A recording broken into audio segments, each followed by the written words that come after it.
Okay, Good morning. Is that thing, I think we're recording now, Renzo. it is or it isn't? It is. Oh, It's Easter Sunday, April the 12th, 2020, and we are suffering through the COVID-19 pandemic. But we're here today with my father, Lawrence Renzi, and we just watched Monsignor Perry from St. Elizabeth Ann Seton do Mass for us on YouTube, live streamed.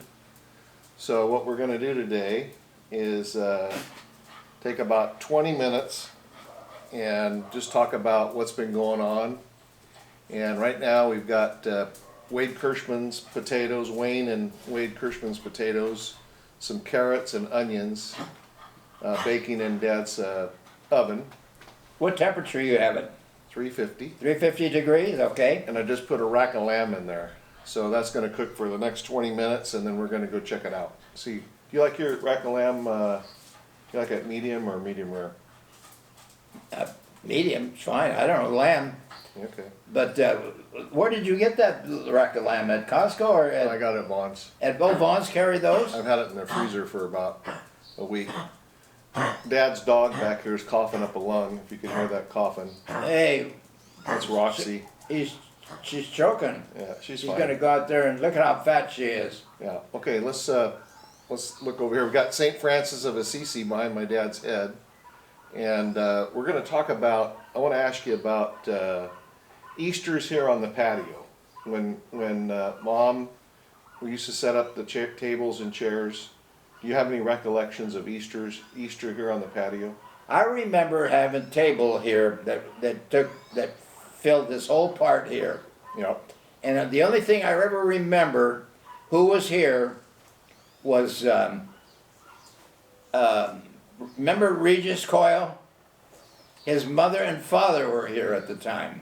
And I remember them being here. And I assume it was Easter because it had to be because we couldn't be sitting out here in the wintertime, huh?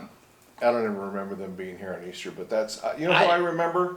No? I remember Angelo Ghilarducci Yeah? coming at Easter time. Oh, yeah. And what did he used to bring? Do you remember? Well, he brought that lamb, that goat or something, didn't Goat, yeah. he? Huh? And I can't remember the Italian pronunciation of it, but I think it's called capriccio or caprite. You got me, Mike. Yeah. As much, and I never knew too much, very little Italian. Very, very little. Okay, Yeah. but Mom would we'd set up the tables that Yeah. come along here. It seemed like it filled this whole section, didn't it? And I honestly don't ever remember Regis's parents being here. I don't think I ever met them, but that's your memory. Well, that's But who I would remember would be Grandma, your mom, Yeah, and Aunt Marion would Yeah. come. And then starting with the older folks on Mom's side of the family would be Uncle Mike and Aunt Gita, Aunt Gina, and Uncle Pete, right? yeah. And then, of course, Angelo. And I think when Angelo would come, before Easter, we'd see Julie and Bobby Grassi and some of the Button Willow Italians. They wouldn't come here for Easter, but they'd be here beforehand. We'd see them, or we'd go out to see them. And anyway, those are some of my memories. So I remember, other than Angelo's goat, Mom used to do paper plates, and she'd keep it real simple, and we'd do hamburgers sometimes, or chicken. Do you remember? For Easter? Yeah, she wouldn't make a big, like for Thanksgiving and for Christmas, she used to make pasta and turkey and real big, gigantic to-dos with all of her food and everything. But Easter was kind of a light type. Well, it was more of just a family gathering, you know. And Nani was here at the time for some of those Easter parties. Yeah. Yep. So. Well, I don't know why I remember the Coyles being here, and they sat down there, And I remember Regis saying something about Tina and I have an announcement to make, and his mother went, "Oh."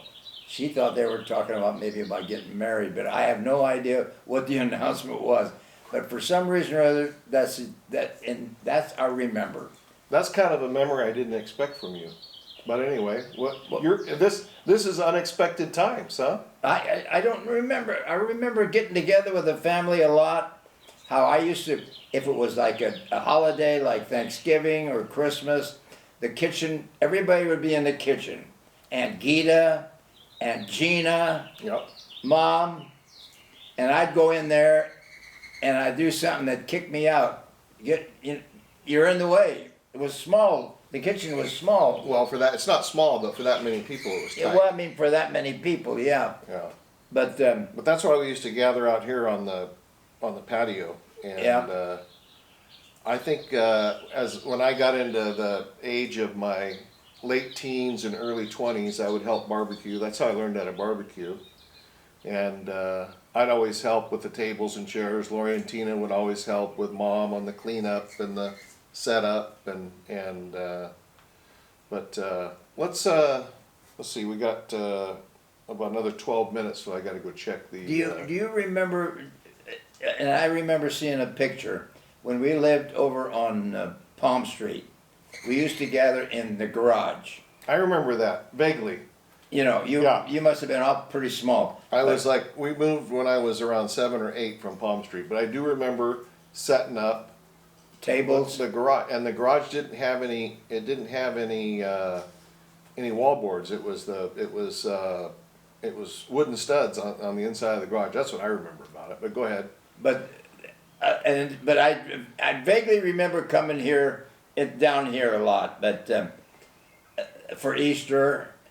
But why Was the garage on Palm Street, was that for Easter, or what was that? What were those for? Was that just? Oh, it had to be because it would be too cold to be sitting outside, wouldn't it? Well, it must have been for not Easter, but it Maybe must a have been birthday or something, huh? I think we had one of my birthdays in there. I remember the Bernardins lived across the street, Yeah. and Mom did a shower or something for one of the Bernardin girls or boys or something like that. They're not a shower for a boy, but a shower for For their daughter? well, maybe a fiance. Or maybe somebody, okay, somebody maybe getting married or something, huh? Yeah. You mean that kind of a shower? Yes.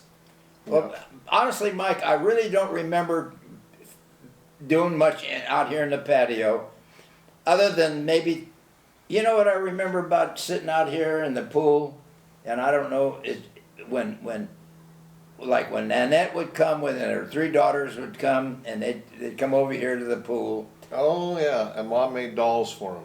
And Remember then dolls? Yeah. the other thing I remember is Dr. Claire. What's her daughter name? Claire. Claire. She used to love to come over here and drink coffee and smoke cigarettes, but that was during the summertime. But we used this quite a bit, didn't we? This section. I just remember being out here all the time for Easter on the patio. We had a barbecue on that side over there, Yeah. and See, I don't remember all of that. And I remember when Angelo used to come. Yeah. Mom and Aunt Gina and Aunt Gita would get so excited. They just loved Angelo, and he'd help them cook. And I even have a picture of Mom and Angelo with their knives and doing something in the kitchen together. Yep. So. But the big thing that with him was when he brought that goat, huh? Yeah, we bring the goat. Yeah, it was a baby goat. Yep. And And all right. So what do you remember from when you were a kid on Easter when you were living in Visalia? Did Grandma and your dad do anything for you, or? I think I got involved in Easter egg hunts at the house, but that's about it. We'd get dressed up and go to church, huh? Yeah. And later in years, I was in grammar school, and I ended up being an altar boy. And I remember doing things for Easter and being part of the service, dressing up and putting in the casket and all of that stuff. Yeah. Casket, whatever they call them. Cassock. Casket. Not casket. Cassock. Not a can. Yeah. But Mike, I don't recollect too much about Easter. Or Well, we're talking about Easter now because it's Easter Sunday. So let's talk about Monsignor Perry's Mass real quick. He did it on YouTube. I don't know his deacon's name, but anyway, he did a very nice Yeah. job. The altar was decorated in all kinds of beautiful roses. They were pastel colors. And do you remember his homily? What his message was? Darkness he talked about. Yeah, Easter was born out of darkness, right? He talked about when he was a kid and how he used to be scared of the dark, and he incorporated that. And then I got interrupted with a phone call From and Letitia. I missed one. That's all right, Letitia. We love you. Sorry, I didn't mean to interrupt it. The phone rang, Letitia. And but he pointed out about darkness being And that Easter was born out of darkness. All the evil comes in at dark times, right? And when the bad stuff goes down, it's usually in the cover of darkness. and how he went on a Right ride along with the sheriff. with the department. sheriff, Yeah, and he police said that the department. things that happened during the darkness that night. Yeah, was terrible. But then that's when Jesus left the tomb, was in Yeah, the cover right. of darkness. So Right. that's what he was trying to tell us, that Yeah. although Easter wasn't born in the light of the day, it was born in darkness. So there is hope. There is hope that we're going to get rid of the coronavirus, COVID-19. There's hope that all kinds of good hope. So we can't be worried about the future. We just got to live it day by day. I'm glad I'm out here on the patio with you. Whenever there's a gathering of two, right, then you're going to have a mass. So we were together today for mass. It's too bad we didn't have the whole patio Maybe we full will of later. people. Okay, Mike. Yeah, we can try it. And it's a beautiful day today. It's going to be about 75 degrees. So That Monsignor is quite a guy. You don't mind me talking a little bit about him? go ahead. You got 6 minutes. And then I got to go check our lamb. He used to be at St. Philip's a lot when he didn't. He used to help out there a lot, and I wanted to go talk to him because I don't know if it was because of things that were going on at home with me and Tina or it was a personal thing. But anyway, I went to talk to him, Yeah. and as we were leaving, he said, "Oh, do you know any Renzis in Fresno?" And I said, "Yeah, I've got a cousin there," and for some reason or other, I just him just being around him and talking to him, I got to want to associate with him. And then when Tina died, we used to talk about him, Tina and I. She wanted to go to confession to him, but for some reason or other, I really wanted him to do the mass for her, and I think he did. He did a good job. He Yep. did great, huh? He enjoyed it, and He's a good man. yeah, and I'm nothing against the others. I just have a little tough time with some of those Indian men who that I have trouble understanding. Yeah, there's a language barrier. But you like Monsignor Perry, in my opinion, because he's from Northern California, Fresno, Visalia area. He's a Kavukian. He's Armenian, right? Not Kavukian? Yeah. And he's an ethnic guy, and he's a real kind man. So it all worked out. So, but sometimes when we go to his church, you get a little bit irritated with me because you're not seeing your church friends and you're not seeing Kelly, right? So you like Monsignor Perry, but you don't want to go to his church. I don't mind going to his church. It's just that it's. You miss your church friend. If Kelly was an usher at St. Elizabeth Ann Seton, you'd probably be more excited about going. Well, next time we go, we may have to go a little earlier so we can sit up closer. Yeah. Yeah, he's a. Yeah, because you can't hear. So let's go. Let's do a little bit of just a brief history. So you were born in April the 7th, 1925. 1925. And we had planned your 95th birthday party at Woolgrowers, but because of COVID-19, we had to cancel. The restaurant's closed. So we went to the park and had sandwiches. We social distanced. We were at least 6 feet apart. I don't like that term, social distancing, but I guess that's all. That's what you got to call it. I don't know. That's whoever came up with that. But anyway, so you were born where? In a home. But what's you were born in Visalia, California, right? You know, And we talked about that on East First Street, East I think First they Street. called it. And It wasn't 912, it was 515 Northeast First. and your dad. I never met your dad, so I don't really call him Grandpa because I never met him. But anyway, his name was Pasquale, Pasquale, and his nickname was Patsy. Patsy, yeah. And I've noticed that in reading other books on history books on Italians. Yeah. Anybody named Pasquale, it seemed like their nickname was Patsy. It seems like a common. Maybe it's something to do with Patrick, I don't know. Yeah. And then your mom's name was Ida. And it's funny because that's how I remember how to spell the name of my street. Zenada. Ida. Zenida. And I want to tell you something about Ida, the word. When I took a Italian class at Dante, they asked me what my mother, I said Ida, and the teacher says, no, it's Ida. Ida, yeah.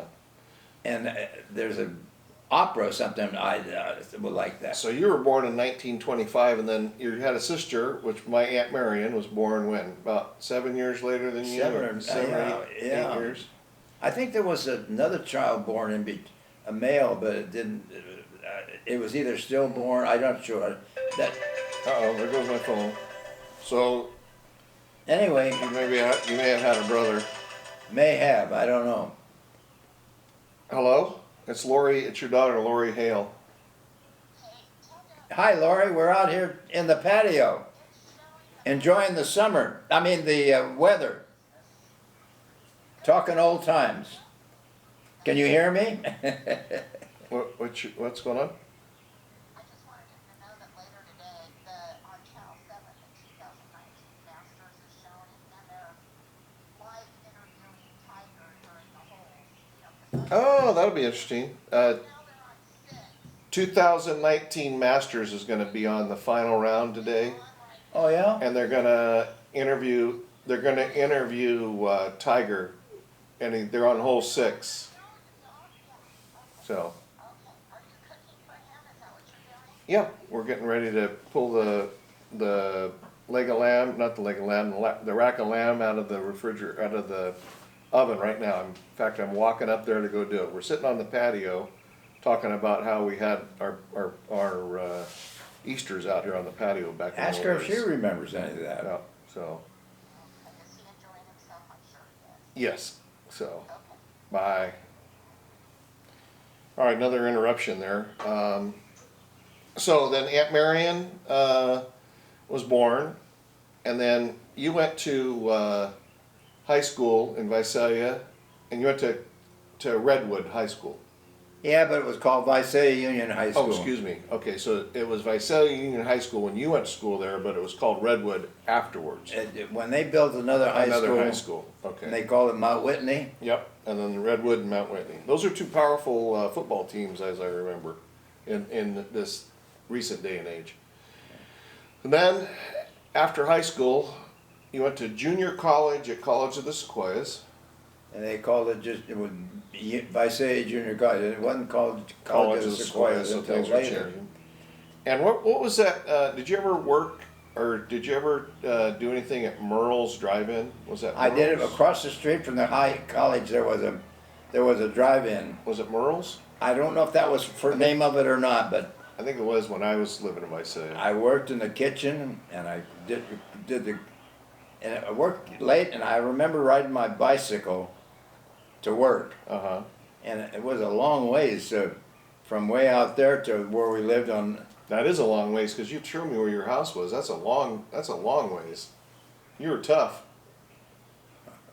And then World War II broke out, and you told me you were in a movie theater, and the owner of the movie theater told you what? Oh, he was a manager. Matar was his last name, and he said, "Oh, it'll be over with in in a week or 10 days. And boy, it went on and on and on, didn't Yeah, it? for 4 or 5 years. Yeah. And then, so you had an opportunity to join the Navy. When I was in junior college, the Navy somehow came over and gave us the opportunity to join what they call the V-12 program. And I was dubious about it. And so I turned it down. And then later on, somehow they gave us another chance. And there was 2 or 3 other guys and myself. We had to go to San Francisco to do it. So I remember how we got to San Francisco, if we drove or rode a train, I don't know. But that was a pretty good move on your Oh part. yeah, I got that. I remember going to, somehow we went to Berkeley and went through we're there, and I went through a frat house or someplace, or a dorm, and here all these guys were studying. They were using slide rules. No computers in those days. But anyway, that's how I got into the V-12 program. And then you had been working at a, what was the name of the pharmacy you were working at? And I say Oh, Mixtures Pharmacy. And is that how you How I got interested in pharmacy? Yeah. That's it. That's it. So That was who was it. the pharmacist that you were working for there? Do you remember his name?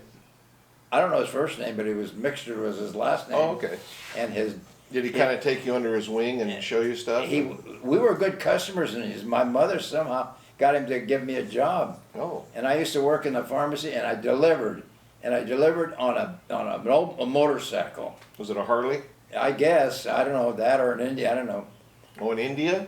India. Boy, those are worth money nowadays. Well, I don't even know. I've seen that on Pickers. That guy he loves those kind of motorcycles. Anyway, I remember falling once. I hit a curb or something. I mean, Did you wear a helmet? I don't remember, no. But I used to deliver stuff. And, boy, I lucked out being able to go to college after the, So when you signed up for the Navy, they asked you what your interest was, and you put down pharmacy, right?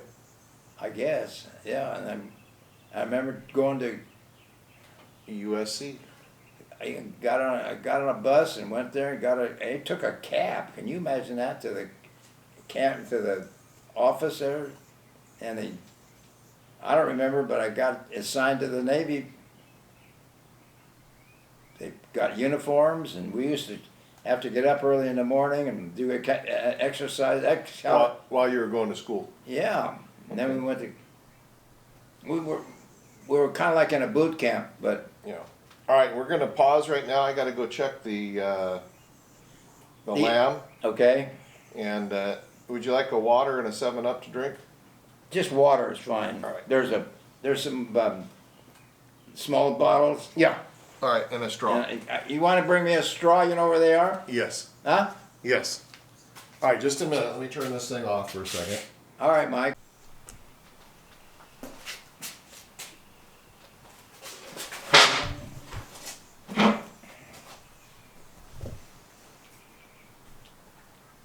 Here we go. All right. In the name of the Father, and the Son, and the Holy Spirit, amen. Bless us, O O Lord, Lord, for and these these thy thy gifts, gifts which we're about to Receive receive. from thy bounty through Christ our Lord. Amen. Amen. Father, Son, Holy Spirit. All right.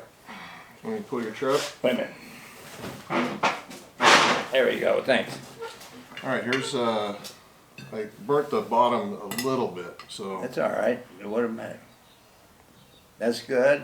Give me a couple of carrots. Oh, there. All right, there you go, Mike. You get another.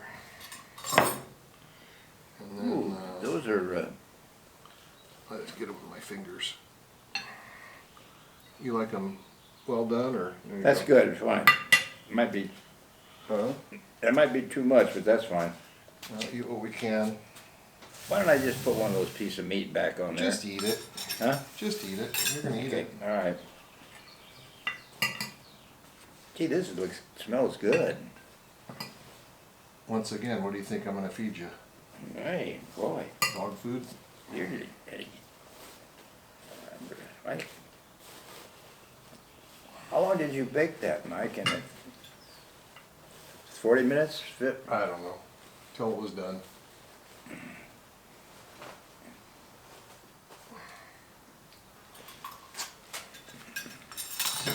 All right, I'm not gonna videotape us eating, but Pardon? I'm not gonna videotape us eating, but what they say is bon appetit. Yeah, okay. And then we'll resume our discussion after lunch. Is it going? Well, we had our lamb and Wage potatoes? Wade's potatoes, Wade and Wayne's potatoes, carrots, and some onions. They're And, probably, who's this is all that's left right here out of a rack of lamb. Me and Lorenzo, we whacked it. You want to eat? Why don't you eat that? No, I can't feed it now. All right. And I got Bones over here. He's got Bones. He's still working on his. But happy Easter. So we're gonna shut this off for a little bit. I'm gonna pick everything up, and then we're gonna resume our discussion of you were in the Navy, right? We'll talk about the Navy. We'll talk about the end of pharmacy school. We'll talk about your first jobs. Then we'll run into a little bit about meeting mom and all that stuff, raising a family, and then That's it. that's it. Yeah, you'll get some of your philosophy. Get your on the side. You got a bunch of lamb juice. There you go. All right. Would you like anything else? Nope, Right. I don't have any dessert. I didn't bake them. You didn't bake a cake? No, I didn't. I might later today. When I'm gone. Well, I couldn't get to it today. I kept bothering you. I had to go to All right, that's TMI. All right, so I'm gonna turn this off and pick up the plates. We'll wrap that up for you. I'll be right back out. Okay, and drink your water so that you're. I'm drinking, yeah, I will. All right. These are nice ones.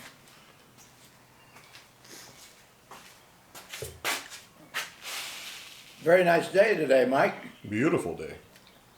Nice in the 70s. Yep. I didn't need this coat. Nope.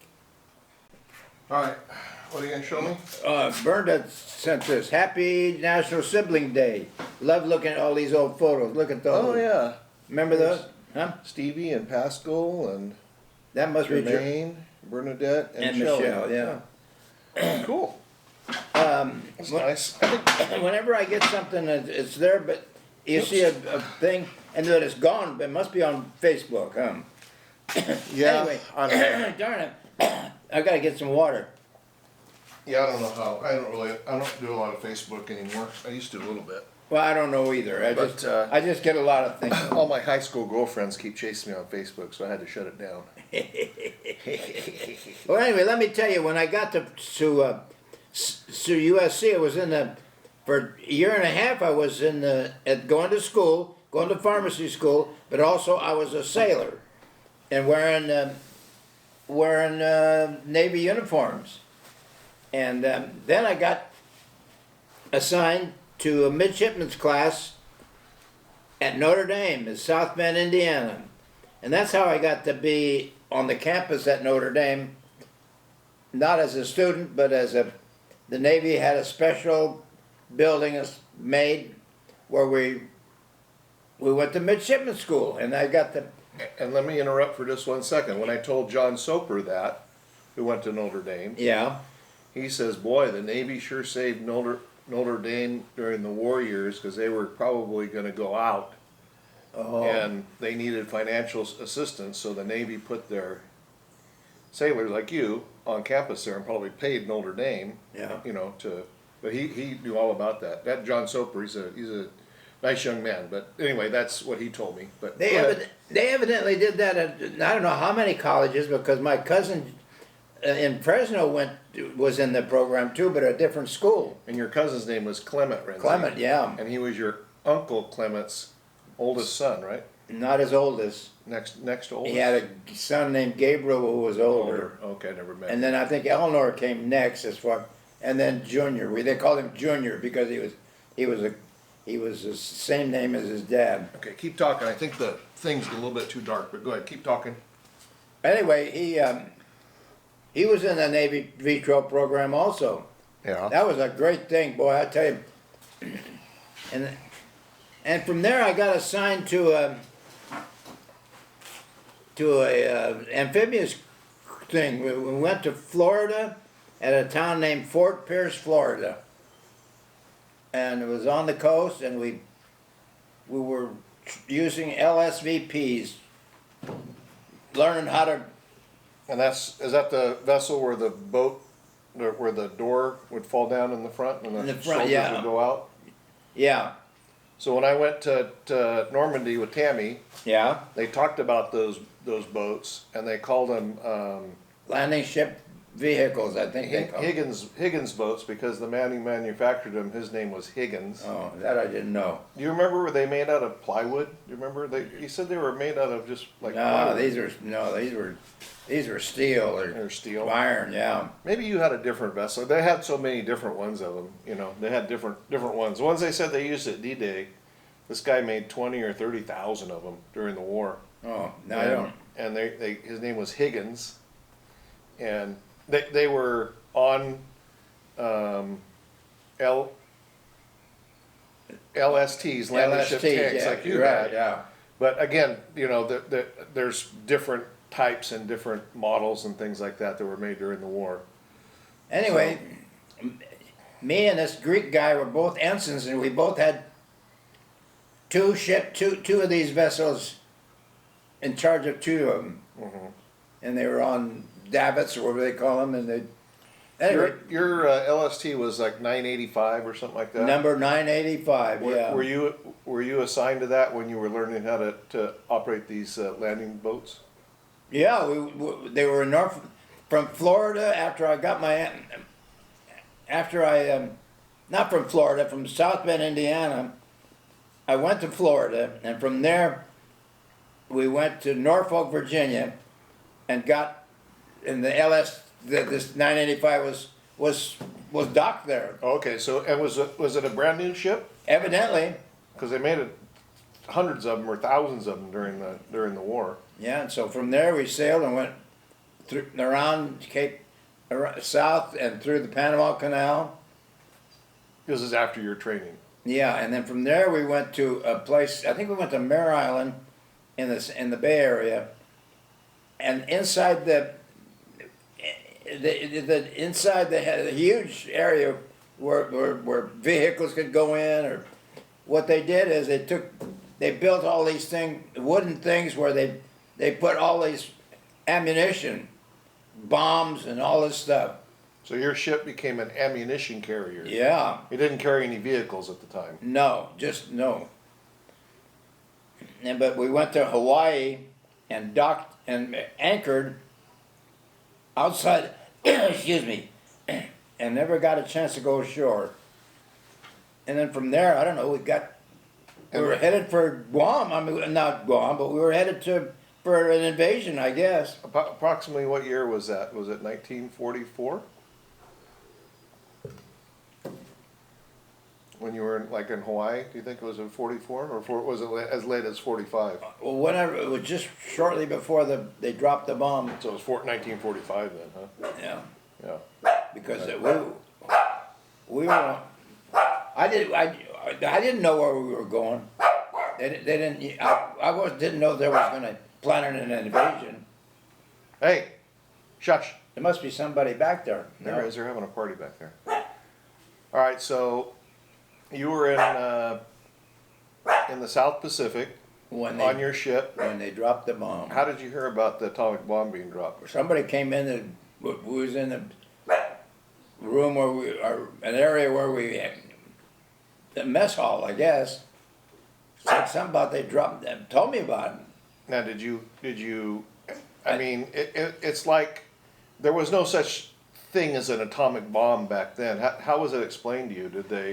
Did you have any kind of did you have any? I didn't know what it was. Realization of what the destructive power or what it was? Not probably not, huh? No, Just something about the fact that they dropped the bomb on Hiroshima or whatever that was. Nagasaki and Hiroshima. Yeah. Wow.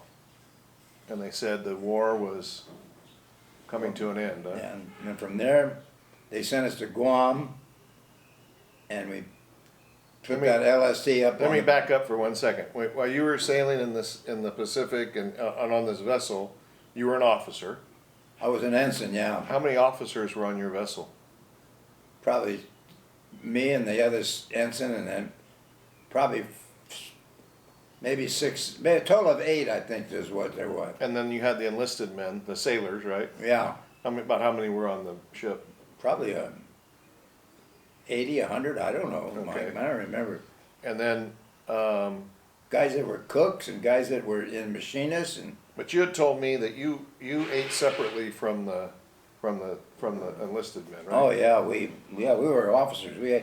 We had these black guys waited on us as So they were the black stewards then? yeah, they worked in the kitchen, I guess, and Yeah. they used to serve us.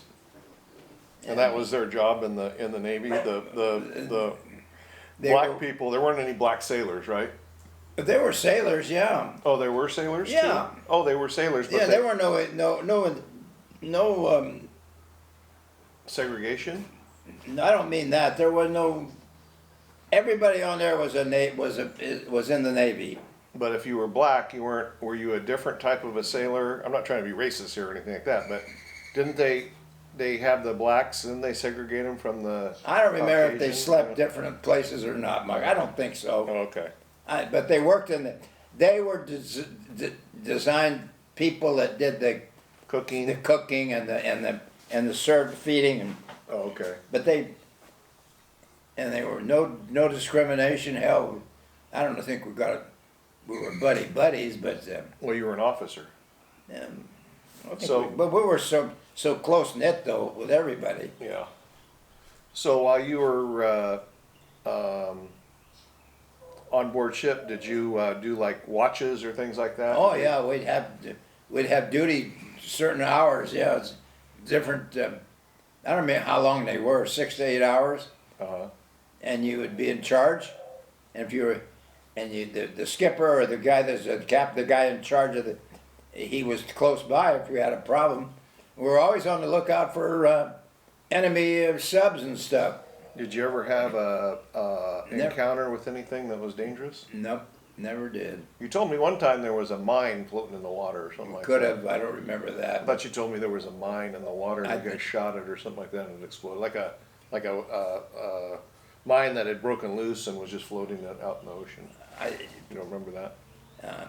No. After that bomb, we were sent to Guam. Wait, one more question. Yeah. How about rough seas? You ever experienced Oh any rough God, seas? we used to have some. Boy, I tell you, they weren't hurricanes, but they were like I don't know what they called them, but boy, the waves that Like a typhoon? yeah, and that boat that ship would just, and we just have to hang on. And it was a flat bottom ship, right? 'Cause Yeah. so it didn't have a keel that so it probably rolled more in the ocean then, huh? And that captain, that guy, he's what they called a Mustang. He came up from enlisted man to an officer. He didn't go to Annapolis. Annapolis, no. But he knew what the hell he was doing as far as being operating the how to do the rudder and all whatever. So he protected you guys. He knew Oh, while yeah. you guys were in rough seas. Oh yeah, he was great. He was a tough guy. God damn, he was tough. Now, when you were out at sea, were you like in a convoy, or were you mostly by yourself? Oh, it seemed like we were always by ourselves. Oh, spread out then, huh? I don't remember that. I don't remember being with others. We Like could a- have been. Yeah. We must have been because we were headed for. I didn't know what we were going to do. I didn't know we were headed for an invasion of Japan. Japan. Yeah. Well, But so the bomb stopped the war, and then you went to Guam. You said. they sent the ship to Guam to unload all this armor, Ammunition. ammunition, and from there we were assigned to go to. I think we we either went to China first, and up the Yangtze River. That's where I have that picture of your ship. Yeah. And we used to have barrels that we used for oil and stuff. And boy, they were priceless. Those we had some Chinamen that wanted them real bad, and they paid me money for them. I was in charge of them. So the empty Empty barrels, 55-gallon drums. and they used them cooking? for yeah, that or stoves or something. I don't know. But we were gonna just puncture them and dump it at sea. But we were up in this river. I remember going ashore with a skipper. He got relieved of duty, and another guy took over. You told me when he got relieved of duty, he turned into a nice guy. Oh yeah, he was just like a regular sailor. We went to a bar and In China, yeah, they drink beer. I don't remember what we drank. Oh. Probably. All right. And there was some white Russian women there, and that one guy I knew that he was a Lieutenant JG. Anyway, he got involved with some girl and the lady, a white Russian lady, and they took off. And I went with the skipper. We went to a place, and I didn't like it. I saw the damn rats up on the roof, and I got the hell out of there. I went outside and went out and got in a rickshaw and had this guy take me back to where the ship was. And hell, I don't know. I gave him money, and boy, You were happy to get back. oh, to the ship. oh yeah, I left him there. I left him. Took off. I wasn't gonna hang around there. What a mess. Was it a brothel? Could have been. I don't know. Okay. All right. So then, what? You guys went to China in your vessel to. Take Japanese back to Japan. So Japan had invaded China, and when they gave up the war, they were there and they needed to get back home. Yeah. So And I guess they did. I don't know if there were Chinese, any Chinese, anyway, we were what they call repatriated them, repatriate something they called it. did you go back and forth more than once, or just one time? I think we went to China and Japan, maybe once or twice. And then from there we were sent home. Went through Under the Golden Gate the Bridge. Golden Gate Bridge, and Where does that go? Up into Richmond? I don't know. We anchored at some place because it was going to be. I lived on it though. Until you got discharged from the Navy. Yeah. And then your orders were to go where? Back to USC, or did you go home for a while? No, I was a civilian, and then I was able to. And then the GI Bill came along. What they called it. Put your hands down so they can see the. Okay. Where tuition was paid and your books. So USC had a spot waiting for you when you got out of the Navy. When you Evidently, because when I left there, I was. Did you have to reapply, or did you just go back and? I don't know. Evidently, I was a ex-student, so I was able to Get back in. go back in, and so I found a place to live. And that's when your college career really started at SC, where you got that love and the Yeah. for Trojan football, and did they football season start back up and everything after the war and everything in the Coliseum? Was it in the Coliseum?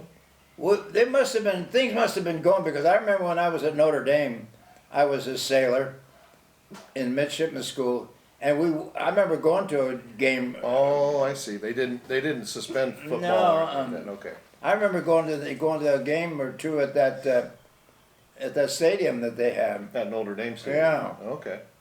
So then you're back at USC. You're going to pharmacy school. Who was your friends in pharmacy school that came to Bakersfield? Was there a Pittman, Mr. or Pipkin? Pipkin. Pipkin, I used to ride. He had a car, and I would ride from L.A. to Bakersfield. He'd give me a ride. I'd ride with him, and then I'd figure out a way to get back to Visalia. And in Los Angeles one time you were hitchhiking, and you told me Yeah, that Gary Cooper picked you up. Yeah, right? and I didn't know it was him. I didn't recognize it till after I got out of the thing. Oh, but this was while you were in the service, though. You had your. You had your uniform on, right? Yeah. No, I was in. Yeah, that was before. Before you went to the war. Before I went to midshipman school. I was a sailor at USC, Yeah. going to classes, but also But you involved in naval.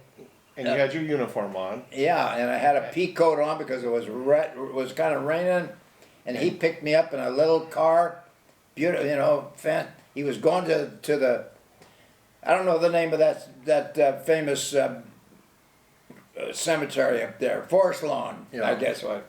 But you know, I looked at that guy and I didn't recognize him until after I got out of his car. He let me out. When you told me that story, I'd read somewhere he had a prized kind of car. I don't know, like a coupe or something. Yeah, a like little that, too, coupe. don't Yeah, yeah. you? Yeah. Anyway, you got to ride in that, and then you realized it was him. Until afterwards, yeah. Yeah.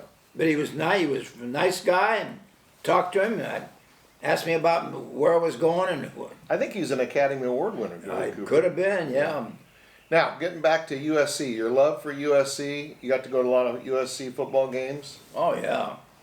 and Mr. Pipkin was your friend at USC. And then I had a guy in Exeter named Ross Sellers. Oh, I remember that name. Yeah, Ross Sellers. He was in my wedding. Was he pharmacy school, or was he a different type of No, school? he was in some other.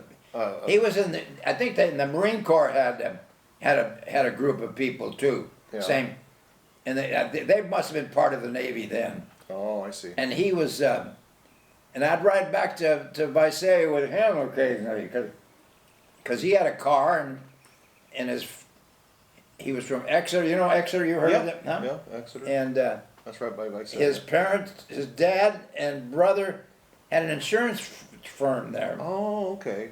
And he became an insurance broker, right? Ross Sellers. Sellers Insurance, yeah. Yeah. All right. So then, It was him and who else? Oh, and I met Dick Bennett, not Dick, Richard Bennett. He was from Wasco. from He was in Wasco, my pharmacy school. and he became a pharmacist. Yeah. And he's the reason I came to Bakersfield. He Well, had so you graduated. We looked the other day on your diploma, your pharmacy school diploma, January of 1949, and you came back to, was your first job in Woodlake? Woodlake, California. Yeah. I worked for Mr. Schilling, and his brother had a store also. I don't know whether, I think it was in Exeter. This Mr. Mixter I worked for when I was a kid, his brother had, and their father had a pharmacy, and they were in Exeter. And Mr. Schilling, I worked for in Woodlake. Somehow I think he had a brother too that was in. Anyway, that's how I got my first job. I don't know why I left him. And then you decided to, because of Visalia being what you told me, a small town, you wanted to get into a bigger town. Is that why you came to Bakersfield? And then your friend from Wasco. I don't know why. This guy Schilling was afraid. He wanted to get me involved in the store, maybe as an owner or part owner or something. But he was worried because of the Korean thing was going on. He thought I was going to get. That they were going to. So you were you were in the reserves. Well, he just figured they were going to re-enlist me or something. Oh, I see. So, and I don't know why I had an opportunity to go to work and that was a mistake. Where? Go to work where? In a store called Main Drug Store. In what, Visalia? Yeah. Well, everybody makes a mistake. So then you decided you didn't like it, you decided to go to Bakersfield. I got this opportunity from Dick Bennett to come, And was it in Wasco? the store he was working in Bakersfield. Oh, He was from Wasco. from Wasco. And what was the name of the store you went to? El Don. Oh, okay, that's how you started. Your first job in Bakersfield was El Cajon Pharmacy. In the Haberfeld building. And we talked about that. And you were down there on the corner, and that was around 1952? 51? No, 52, because that was when the earthquake hit. I was And the Beale Memorial Clock Tower was right there in the middle of 17th and Chester, yeah. And across the street was Hanning's Bar. and that's where the bar you told me you used to hang out at. Yeah, we used So the earthquake knocked that and down. But how long did you work on the corner there? 3 or 4 years? yeah, I don't know how long, but I got a chance to go to work for Mr. Rufner. So Rufner's, was that in Lamont? No, Yeah, he had a store in because Lamont. you used to travel back and forth to Lamont. You told me. I worked. Rufner's was in Bakersfield too. Yeah. Where was that? Where was that store at? On the corner of Alta Vista and you know where the Green Frog Market Oh, was. yeah. I didn't know you worked up there. Okay. That was, he was, Where the old Green Frog Market and he had was. a store there. Roofner's Pharmacy. And then he had I don't know if this guy was a relative but somehow they didn't get along. He was running the store in Lamont for him. Mr. Ruffner got this store in Lamont. Sorry. Yeah. And this other fella, I had the opportunity to go to work and run the store for him, which I did, and was married. So I used to drive back and forth. So, you met Mom while you were working at Elton Home? Yeah. All right, so then let's go back, because I thought you met her when you were working out in Lamont. So, you were going to St. Francis Church, right? That's where you were going to Mass, and that was probably the main Catholic church, St. Francis, St. Joseph's. Those are probably the two churches, and maybe Our Lady of Guadalupe in Bakersfield, right? Yeah. There So you you're go. going to St. Francis, and you went to a social event, Catholic Social Club. and Mom was there to meet Mr. Capello. No? Yeah, Yeah, she Capello. and her friend. Was it Capello? No, yeah. Yeah. Capello, yeah, the farmer. I don't remember that other lady's name. That gal, a friend of hers. She was a Basque girl. Her parents. Recatoon. Recatoon. Yeah, Eileen knows certain things. They work together. yeah. But she and this gal came to one of our meetings, and the idea was them to meet. I guess I didn't know. George Capello. He was a Not George, but or George was his son. Anyway, Mr. Capello, but he was he was the president of the our group. and he was a available bachelor. He was a yeah. Evidently, but he was evidently. I don't know if he was. He knew the lady he worked, or she was I don't know. He was single, yeah. Anyway, you met Mom at this Catholic Social Club. Were the Anton Giovannis involved in that too? I don't remember it. Helen and Kay. I mean No. Helen and Pete. No, I It don't. was Pete. How about your Fred Bob. Banducci? Fred Banducci was. Bob McClure. Was Mary Banducci involved in it? I don't think Mary was. Oh, okay. Okay. Um, So anyway, you met Mom. yeah, we went out that night and got to talking and found out where she worked, and I didn't know. Was she working for Mr. Schweitzer at the time? Yeah, Fred? she was in charge of his office, I The guess. accounting part of it, yeah. Yeah. And he had that dealership down there on 18th and I don't know. It's behind Dowdy Calhoun O'Mara, so it's not 18th and Truxton. It's 18th and whatever that next street is over. Yeah, and Okay. Anyway, so I went in so there. you met Mom, So I carried up there to go and ask her to go out. yeah, and you guys And started that's- dating. Surprised, my God, she had it. Because she was pretty thick with some guy in high school, but Yeah. he was a big star as far as sports and everything. But I just, But you were a pharmacist from USC, and you got it going on. So you swept Mom off her feet. hell, I was making $720 a month. Can you imagine that? Wow, good. So then you Then and the Mom, earthquake hit. and then you and Mom decided to get married around 1955. Yeah, she had to wait 10 or 11 months because she bought a car from Mr. Schweitzer, and it was a coupe. I mean, it was a convertible, white, cute little car. It was a Thunderbird. No, I don't think they called it. It was an Oldsmobile. I think. Oldsmobile, I'm sorry. And she was so damn. She didn't want to do anything until she got married. Until she got this car paid for. Yep. So we got married in February. And then you were working out in Lamont. Lent came along, and we had to. So from 55 to 63, you worked in Lamont that whole time? Because you didn't get Kimmel and Stone until I was born in 63. Did you work anywhere else? Was it always Roofner's from 55 to 63? Yeah, that's right, because So Uncle Steve got you involved in yeah, because 1963. the So firm he was in. 55, and then you had Lori first, Tina second, and then me in 1963. And that's the time period where Uncle Steve and Mac and Bianco, the attorneys, you all bought out that pharmacist that had the old Kimball and Stone pharmacy that was around Bakersfield forever, right? Yeah. Hell, they even had a store in Visay, I think. Kimball and Stone did? Yeah. Wow, okay. And then you became Kimball and Stone, the lead pharmacist and part owner from 1963 to 1998 when Mom passed away. And after Mom passed away, you decided to sell the store because As Rite Aid wanted of all the financial problems with insurance companies and all that stuff, right? You'd buy a bottle of pills for $100 and you'd sell it for 102, right?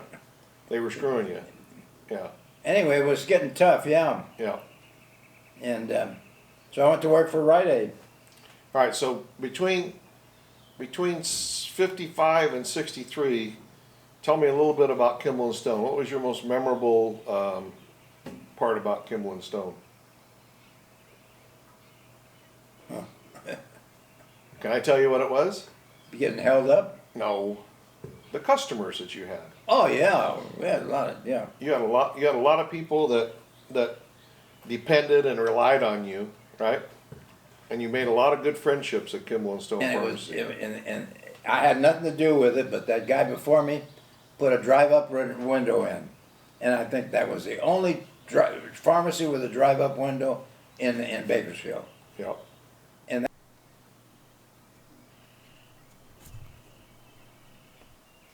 All right, so I don't know where this is going to be part 2. We're talking about Kimball and Stone Pharmacy, and from 1955 to 1963, the most memorable things that you could remember at Kimball and Stone Pharmacy. And you said the holdup, which we can talk about that in a minute. But well, but 55, I was still at El Cajon. oh, And I thought Roofner's. I left Roofner to go to El Cajon. Oh, okay. No, wait a minute. No, from El Cajon, You went to I Roofner's. went to Roofner's. Yeah. But I remember. Oh, that's right. You worked in Lamont while the kids were growing up, the girls. But I remember I was married when I was at El Cajon because on Sundays, for some reason or other, they would open up in the afternoon for, I don't know, 2 or 3 hours. I don't know how long. Because I remember going to Buttonwillow with your mother and I would go to Buttonwillow to visit. Then I had to come back home To go to work on Sundays. Now I wouldn't do it every Sunday, but we took turns. Oh. And then I don't know how the hell did I got involved in Kimball and Stone. Okay, so from around 1955 to 1963, you were working for either Roofner or El Cajon and Roofner's. In 1963, I was born. Uncle Steve, Dr. Clarew, Mac and Bianco, they all got involved, and you guys bought Kimball and Stone Pharmacy. And They had it. This pharmacist needed help and he got these 2 attorneys to help him. Yeah, And then somehow, Uncle Steve said it was a good opportunity. and for you. and so he was given the opportunity to get in it. And they had Dr. Williams over on Baker Street and another doc dentist. They got involved in it too. They put a little money in on the pharmacy. Dr. Clarew. And Dr. Clarew. But I was working in Lamont when Lori and Tina were born, I think. Oh, okay. Because I remember. You told me about driving out there in the fog and Oh all that boy, stuff. I used to be coming home at night, Terrible, huh? and when it was dark, the white line on the street really saved me. All right, now, But all these years, Mike, go ahead. your most memorable thing your most memorable, what you can remember about what I was going to lead you to, is all your customers Yeah. at Kimball and Stone, because you had a lot of loyal, you made a lot of friendships there, people relied on you. And I did, and a lot of it, and some of it, through your mother's being a native here and her And family, They'd come to Kimball and Stone. because of, I used to get people, Uncle Mike even sent me one of the Georgia No, I mean, no, what, is that the name that you, Yeah, Giorgio, not, Jamara. Jamara. And he came to me, and I didn't speak Italian, and it didn't work out. He never did come back. Mhm. But Uncle Mike sent him over there, but I guess that guy felt I was gonna be able to, my knowledge of Italian, I couldn't carry a conversation with. But a lot of it had to do with your mother and the church, and a lot to do with what your mother's association with, in Bakersfield. Yeah. You know, like, So you had a lot of good customers. You went on for years. You supported us. We lived on Palm Street in the early days by St. Francis School. We all went to St. Francis School, and then we all went on to Garces, and we all went on to college. And then Palm Street got a little bit too small for us. There's only one bathroom in that house. that's the thing that got me, was one bathroom. So we moved to here where we are right now, to Charter Oaks in 1971. And I remember you had an opportunity to buy a lot and have this house built on the Stockdale Country Club. And Mom said, "To hell with it." It was an extra $6,000 or $7,000 for the lot. And that's how things have changed. This lot was like $2,500, she told me, and the lot at the Stockdale Country Club was $10,000. And she said, "Forget it. We're gonna save the money." That was a lot of money back then. Yeah. And Mr. Hart and his wife built the house, Yeah. and Mom was thrilled with it. She loved this house. And like I said, here we are. We had a lot of great parties here. We had Easter here, and a lot of good times. Mhm. And now, you've lived here since 1971, and you're still here. Yep. And you plan on being here till 2025, so you can have your 100th birthday party? Wow, Mike, I don't know. Sure. Well, we'll see what happens, huh? Yep. Well, I'll tell you, the meal was very good. Thank you very much. I got a couple more questions for you. All right. As far as like people that, we talked about Ross Sellers, we talked about Pipkin, but like, who was that guy you used to go to the games with all the time? His name escapes me. And used to go to the bar afterwards. You went to him, and you guys went to all the games together. His wife's name is Pat. Went to all the ball games together. You talking Cal about? State basketball and Oh, Bob McClure. yeah, Bob McClure. He was a good friend of yours. And Dave and Mary Finucci. David Finucci used to go places with him. were good friends. You were good friends with Helen and Pete Antonio. Oh yeah, all through your mother. And then here's one guy that we failed to when I said your favorite memories of Kimball and Stone Pharmacy. How about Hod O'Donnell? Oh well, Hod, yeah. He was in the Navy, and he. His name was Francis, his real name, but they called him Hod. How did he get that nickname? Do you know? No. I have no idea. Okay. He's Montana native. Yeah, And tell me about his Navy career. he was in pharmacist mating in the Navy, and then in Japan for quite a while.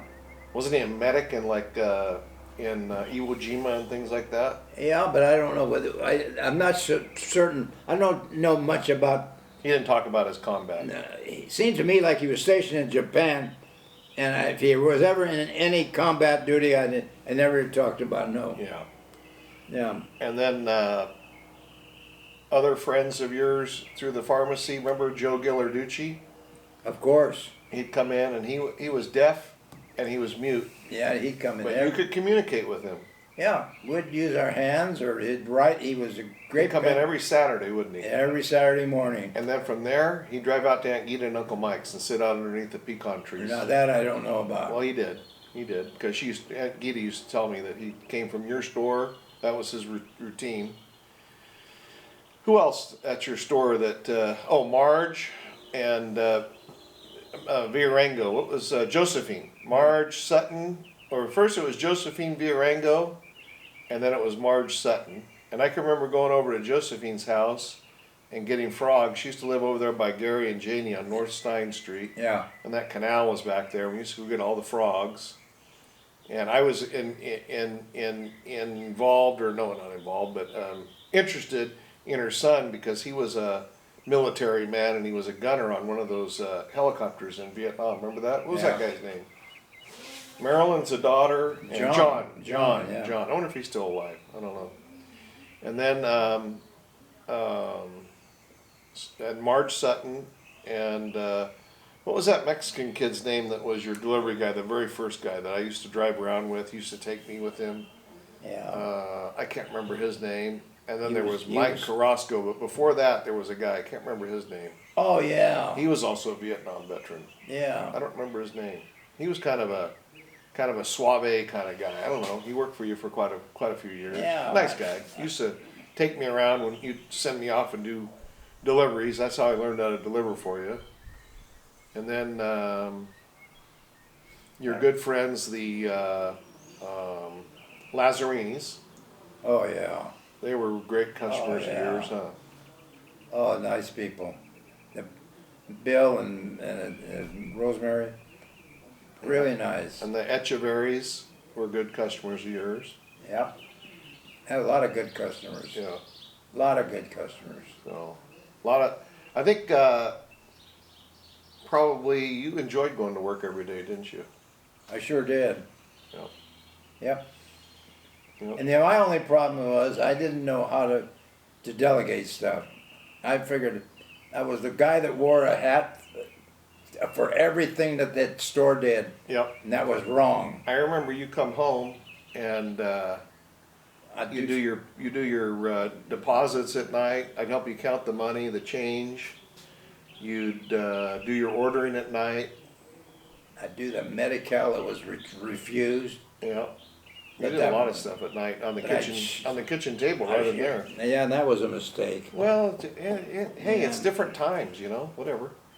Um, You know what the thing I remember about your store that I was kind of proud that I brought it to you, but I was even more proud of you, was that I was at Fresno State and I took that thing called data processing class. And I came to your store and I says, you know, you're sitting here typing all these labels and stuff like that. There's a thing called a computer that can do that for you. And we talked about it. And you made the call up to that place in Fresno called the Pacific yeah, Pharmacy Computer Company. yeah. And then we got the first computer, and then there was a guy, can't remember, a pharmacist that helped you out with it. But within a week, you converted your whole system from typewriter and labels to a computerized system, computerized ordering. Yeah, Remember that thing used to hook onto the phone? yeah. And it would go and it would go to McKesson, and that's the way you would get your order. It was like I can't Yeah. remember what you call those things. They were, I remember how you punched them in. I but don't it remember. would make noise in the phone, and then the receiver would all that noise would mean something to the other end of the line, and they'd know exactly what to ship you. Oh, Yep. how about that? So Yeah, I vaguely remember that. I do remember the computer deal. That was really what a save that was. yeah. Well, I learned about that's when you were sent me to Fresno State. I graduated, but I wasn't ready to come home, and I said I'd like to take 3 or 4 more classes. So I took a business law class, I took a computer class, and I took a business writing class, and I took something else. I took those 4 classes that last semester, and then I graduated. But I'd already had enough credits to graduate. And I'll tell you, that business writing class and that data processing class helped me out in my business and my because people still, to this day, they don't know how to write. And, the computers now have surpassed my knowledge of computers. But when I went to work at Pandles, nobody knew anything about computers except for the accountants. None of the salesmen did. And I was the first one to have a computer on my desk. And then Walmart wanted to communicate via email and computers and things like that. And that's how I got that account. And so anyway, it helped both you and I, my little six or 4, 5, 6 month data processing class at Fresno State. Good Yeah. education. Yep. So. Worked out great. All right, so now this is the end. You're getting fidgety. You got to get up. We're gonna say, peace be with you. Yep. Peace. We're gonna say COVID-19 virus, go to hell. And we're gonna say happy Easter. And this is gonna be a long video, but it'll give you something to watch. All right. Give it a thumbs up, Lorenzo. Hey. Arrivederci. All right. Ciao. Bye. Bye. All right, Mike. Enjoyed it. The meal was delicious. What do you think? I'm gonna feed you dog food? No, I just thought you I always tell you that. you learned a lot from your mother, huh? You know what? You're right. She taught me how to cook, and she taught me how to be conservative. So anyway, all right. Bye, Lorenzo. That's for sure. She wasn't a risk taker. No, but she was pretty smart. Mm-hmm. All right. Bye. All right, bye.